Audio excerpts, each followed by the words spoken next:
રાંદેર વિસ્તારમાં રહેતી પરિણીતા તેના બે બાળકોને લઈને ગોરાઠ હનુમાન મંદિર પાસેના ગાર્ડનમાં જતી હતી. દરમિયાન ઇશ્કી ટટ્ટુએ પરિણીતાને એકલી કેમ નથી આવતી તેમ કહીને એક યુવાને પરિણીતાનો હાથ પકડ્યા પછી બાદ ભીડી લઈને છેડતી કરી હતી. બનાવ અંગે પરિણીતાએ રાંદેર પોલીસ મથકમાં ફરિયાદ નોંધાવતા પોલીસે તાત્કાલિક આલમગીર અને અરબાઝની નામના યુવકોની ધરપકડ કરી હતી.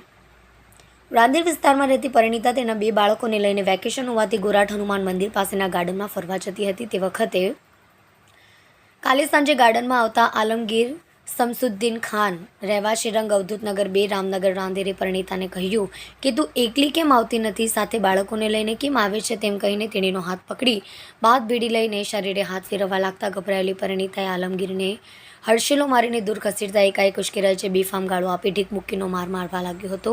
તેણીના બે બાળકો વચ્ચે પડતા ગાલ ઉપર તમાચા માર્યા હતા. એ સમયે બનાવ અંગે જાણ થતાં પરિણીતાનો પતિ પણ દોડી આવ્યો હતો.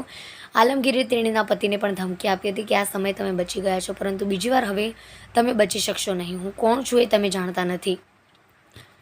બનાવ અંગે પોલીસ કંટ્રોલમાં કોલ કરતા રાંદેર પોલીસ સ્ટાફ ઘટના સ્થળે દોડી આવી આલમગીર ખાન અને તેના પુત્ર અરબાઝની વિરુદ્ધમાં છેડતી મુજબની ફરિયાદ નોંધી PSI BS પરમારે બંનેની ધરપકડ કરી છે. કલ્પેશ રાણા સાથે જોતા રહો ન્યૂઝ 9 ગુજરાતી, સુરત.